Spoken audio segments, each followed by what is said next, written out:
All right, welcome to our review for Thor Ragnarok. We did just see the third in the trilogy. Now, let's not beat around the bush. The first two, while somewhat enjoyable, definitely didn't get the critical response that they might have been expecting and often considered in the lower tier of the Marvel movie. So the bar wasn't very high.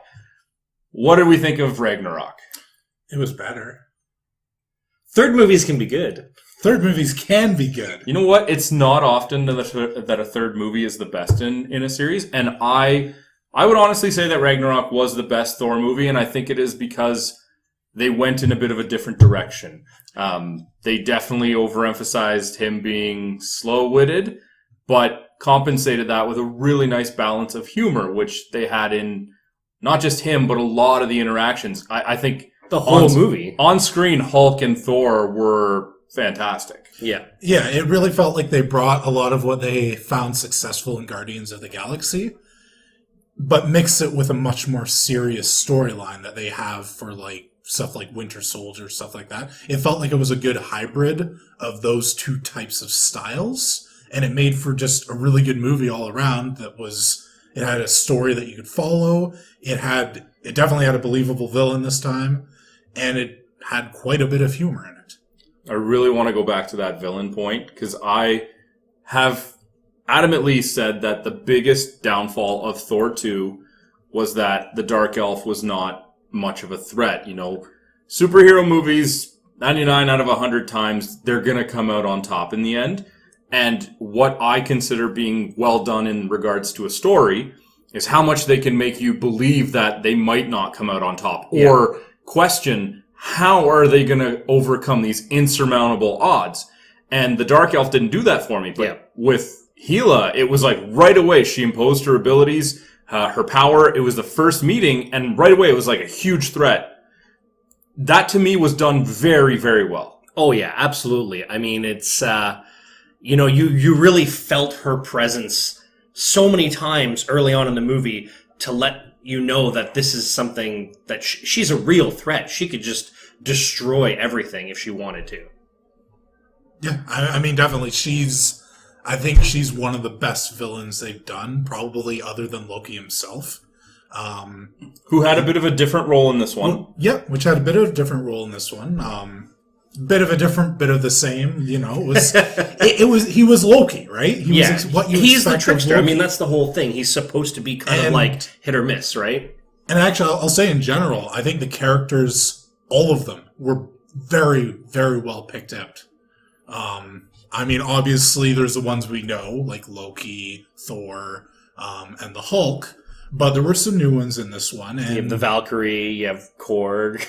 Yeah, and they were believable. See, I like well done. The little touches, like adding Korg in there was just kind of, again, it was playing to that balance of the severity of the situation, but also a little bit of the humor. Yeah. Another role that I really enjoyed was Jeff Goldblum as the Grand Master. If I had one complaint about the villain aspect in this movie, though, it was that, you know, he was the secondary villain, and that happens. That's perfectly fine. You know, it bridges the gap between, you know, Thor's plight and how he's going to overcome it. But I think when compared to Hela, he had way more screen time than her. Yeah. And to me, not that it made him seem like the bigger threat, but there was a large part of the middle of the movie where you're like, there's a really big thing going on over there. Go to it, right? And again, not that, you know, Jeff Goldblum played the role fantastically and none of it was done poorly, but for a secondary villain, it just got so much of the spotlight that it took away, because Cate Blanchett did a fantastic job as Hela, but it took away from it because you have so many scenes where they're worlds apart. Yeah. Well, I think, my opinion of this thing was that Hela kind of needed some time to impose her will on Asgard. Because if Thor was there, like, too soon, he would have been right in the fray, fighting, possibly even died against her, because not having kind of learned those lessons or been able to gain the friendships that he did while he was with that. I think of, like, Jeff Goldblum's character, yeah, there was a lot of screen time, but he was kind of like that hindrance. He was just supposed to, like, slow Thor down. But, I mean, I like the pacing. Like, it worked for me. I'm not saying it was bad pacing or poorly done, just that it really did feel like you should get your butt in gear. Yeah. Yeah, I mean, I think that they did it the right way with her because they established her right away as a threat. They had her basically beat the crap out of Thor, and then from then on, you have Thor basically trying to figure out how he's going to get back to it. And I do think that if they had been fighting the entire time, like if they had been in each other's presence the entire time fighting, it would have just been a movie about Thor getting his butt kicked until he finally overcomes the challenge, right? I mean, he kind of did. Well, yes. One other thing I want to ask you guys about, and it kind of gets out of Thor a little bit as well, but we saw it with Spider-Man Homecoming with, Tony Stark being a large presence. Mm-hmm. Now we have Thor with Hulk being a large presence, and they're kind of blurring the lines between the movie. I mean, Captain America Civil War was an Avengers movie, right? Yeah. Do you guys think that they did a good balance of having Thor in there, but not take over and still feel like a Thor movie? Because I think they did that great in Spider-Man Homecoming. I think it's good for characters like that, especially that are sort of secondary characters. Because Thor is Hulk is one of the Avengers, but he doesn't have his own movie, and I don't think he's gonna get his own movie. He shouldn't after the first few attempts. And then you have other characters like Black Widow, who had a major role in in Winter Soldier, for example, and Nick Fury, who had a major role in Winter Soldier. I think these types of characters should be the ones that you're including as secondary characters more than the ones that are gonna be able to have their own movies. Like, I think that maybe not so much in Homecoming because thankfully he wasn't completely, Iron Man wasn't completely taking over it. But for a lot of the movies, I think that if you include the main Avengers in them, they will take over. But if you include the secondary ones, they provide something and they get their own little bit of the spotlight, right? Like, it is nice to have Hulk in another movie. My thought on this is that Alex is kind of correct. They're not really going to do another Hulk movie, not that I know of at least. And, I mean, one of the favorite Hulk storylines is Planet Hulk. And this was a way to kind of like throw that in there. Yeah, it wasn't really Planet Hulk, but it was close enough to kind of make some of those fans a little bit happier, And I think, Hulk and Thor are actually really good characters to put together because, again, they're not necessarily like the main focus of the Avengers when they're together. It's usually between Cap and Tony. So having the two side characters side by side work together, but not taking too much limelight from each other, I think it worked out well. But Thor is supposed to be in the line. Like, it's his True, movie, it is his movie. right? So you're even saying it like, oh, they're arm in arm, but it's Thor's movie. Thor gets the character growth, right? Like, Hulk doesn't really get any character growth. Gross. He does. Well, Hulk's sad. That's a literal Hulk sad. Oh my god. Hulk I mean, he does He get some. expanded his emotional spectrum like double from angry to angry and sad. If that's not character development, I don't know what is. I mean, he was green, and he was green. Same, you and I. Just a couple of hot-headed fools. Yeah, same.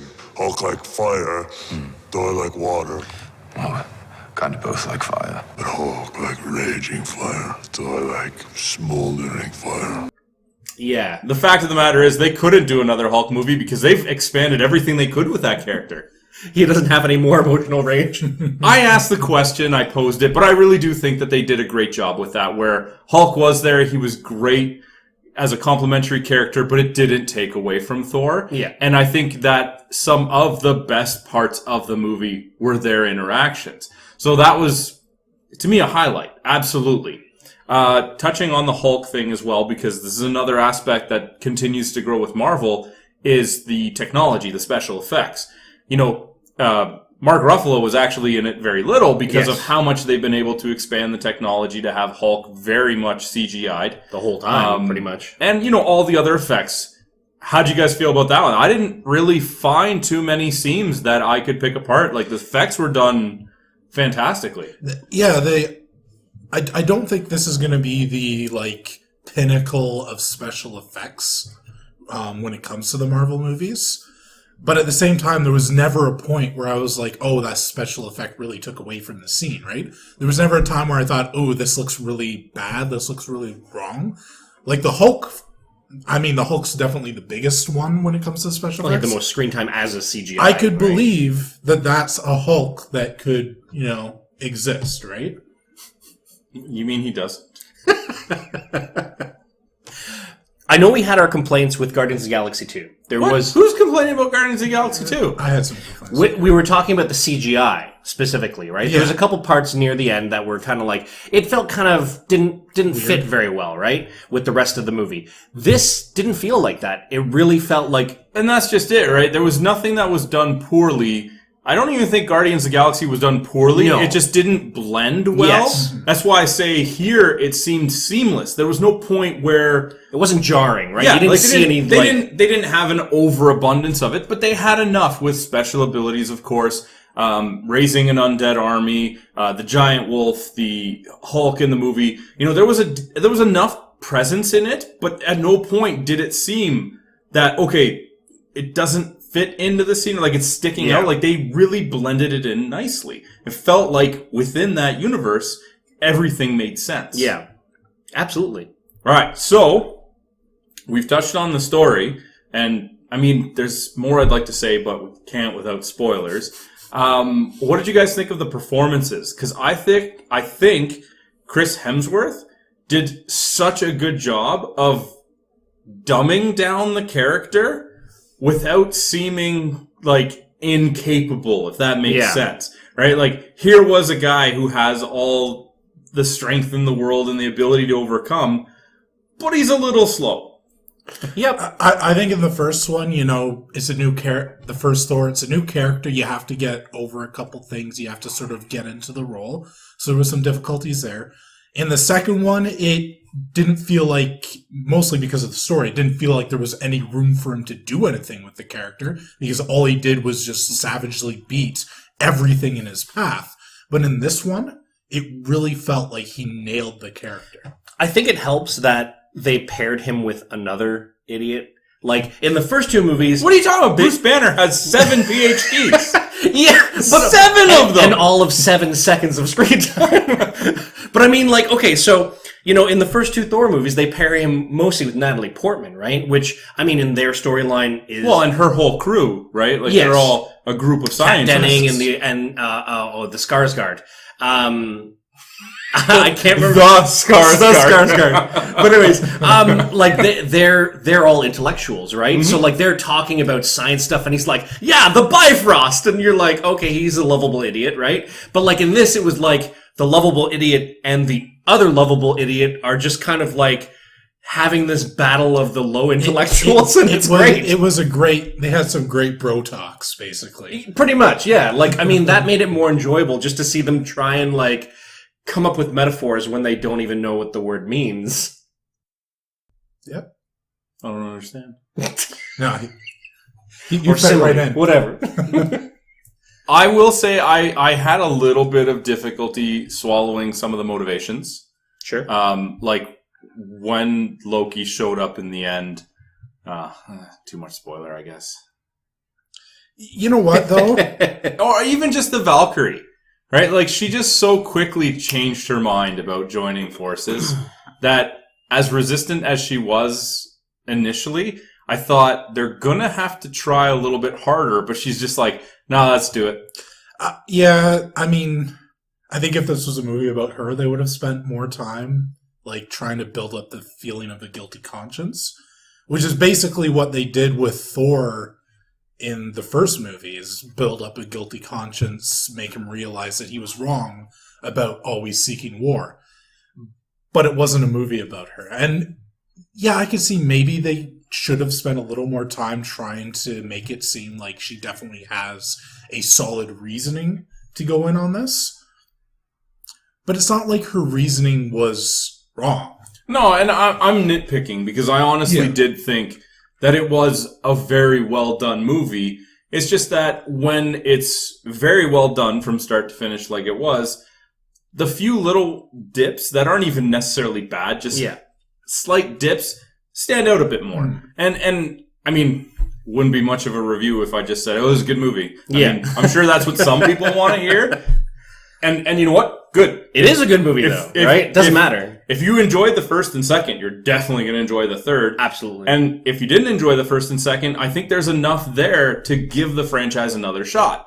But that's why a little bit of those things maybe felt a bit rushed. And I mean, almost entirely complimentary. It was a 2-hour and 15-minute movie. Long movie, yeah. But it flew by for me. Absolutely. Like, there was no point where I felt like this was dragging or, you know, let's move on. I mean, yes, there was a few parts where it's like, okay, let's shift scenes, but it was no point where it was like, this is dragging. It was exciting. It was well balanced. There was humor. There was action. It was really well done. To me, that's always one of the most important factors is how much time in a movie do I spend bored?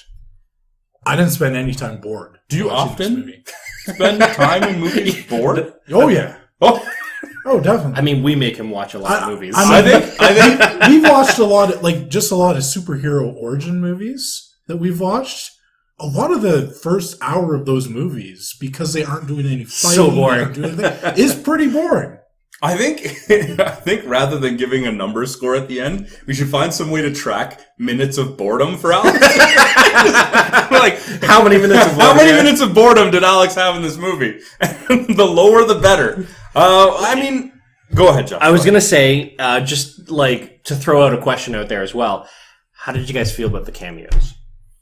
See, and I didn't want to bring that up because, again, I was trying. We're not going to spoil avoid spoilers, anything, right? But I will say there was a couple of cameos, some shorter, some longer, but I think that they were all well done.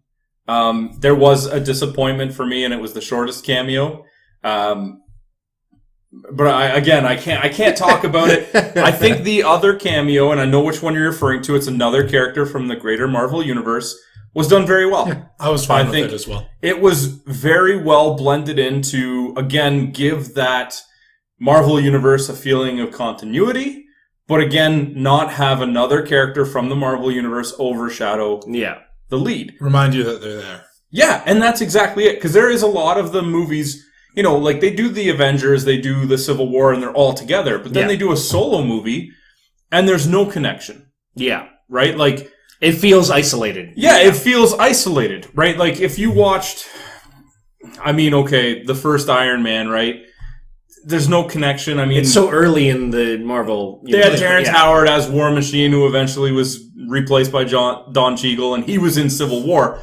But, you know, at that time, there was no connection there, right? With Captain America, again, right? They were, you know, the first Thor. There was nothing to connect them in the greater universe. Now that they've got all these characters created and they're there, they can kind of just throw one in and be like, here's this person, here's this person. And I actually think they did a really good job of making you remember that this is part of all the things that are going on, with, of course, the big one being the Infinity stuff, right? Yeah. But reminding you of all of it without having the main one, the Avengers, having really anything to do with it.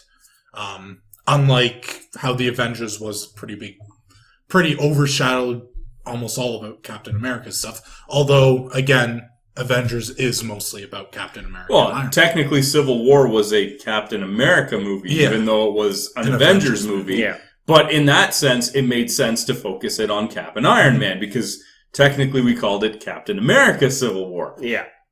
So I think that covers most of what we can talk about. So I think it's pretty good to go to final scores now. Yep. Let's start with you, Josh. I'm going to go with a 9 out of 10. That's pretty high. It is. I didn't have a huge amount of expectation going into this, and I think that helps the score a little bit. But I felt like it was like this heavy metal, you know, electronica light show ride the entire time, and I just had a blast watching it. I honestly would go see it again. So, I mean, I have to give it a like, you'd go to the theater again? I would honestly go to the theater and watch it again. I enjoyed it. I would laugh at all the jokes again. I mean, you know what? And I'm not going to tell you that that's not an adequate score, but it's funny when you do it in a vacuum and you look back at other really good movies that you gave a lower score, maybe because your expectations weren't as low. Well, they might have been higher. Yeah, I might have said, well, I was expecting this and it didn't happen. But this was like, I came in and I was like, okay, it looks like it has some comedy, but then they just went like boom, boom, boom, boom, boom with all the stuff, and I was like, this is great. Fair enough. Alex. I think what I said earlier pretty much says everything about it. But you didn't give it a number score. It took the humor of How many minutes of boredom? it took the humor of Guardians of the Galaxy, which is definitely the best humor they have in the Marvel, and they mixed it with a more serious, fleshed out storyline like you have in something like Winter Soldier. And I thought very highly of those two movies in particular. I'm giving it a 9 out of 10 as well.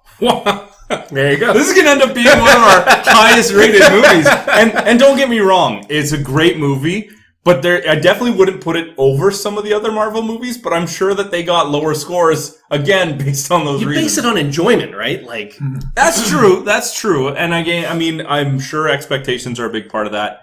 I don't know how much more I can say about it that I didn't already say. I mean, I've already said people go out, see it. It's definitely worth it if you're a fan of the franchise. And, I've said so many times in the past, if you're a fan of the franchise or if you didn't like it, there isn't enough different here to make you. No, this one, if you didn't like the first two movies, there is still a very good chance that this one can get you because it did. And maybe it's symbolic that, right in the trailer we see the hammer destroyed and his hair is cut and that he wanted to go in another direction almost to give the character like a bit of a soft reboot. Because if this is the last solo Thor movie, as I believe he had said he was going to be done after the Infinite Gauntlet, seems late in the game to do it, but it was done so well. And for that, I'm going to give it an 8 out of 10, which is a high score. yes. And quite frankly, much, much higher than I expected going into it because much like you guys, the first two movies really, there was a few things I could enjoy here and there, but as a whole, I didn't enjoy them. Sure. They really did set the bar low and my expectations weren't overly high going into this. But I really do feel that if I had watched this movie in a vacuum, not having seen the first two, not having seen many other Marvel movies to compare it to, I would have, just like you said, just flat out enjoyed it. Sitting in the seat, enjoying myself. The time flew by. Yeah. Like 2 hours and 15 minutes. And when it was done, I was just like, oh, wow, I thought there would be more just because of how quickly it went, but not in a way that I wasn't satisfied with what they gave me. Yeah. So that's it. I'm giving it an 8 out of 10. If you guys have seen the movie already, definitely leave us a comment. Let us know what you thought. Heck, maybe let us know why we're wrong or what Marvel movie is better than this one. But until next time, I don't want to say it. No. Somebody else say it. Live in the real world, play in a pixel one. Hey, did you like that video? If you did, be sure to let us know by clicking the like button and leaving a comment. If you want to be first in line for any new content, be sure to subscribe to our channel and then hit up our Facebook page. The link's in the description below to see what's coming up next.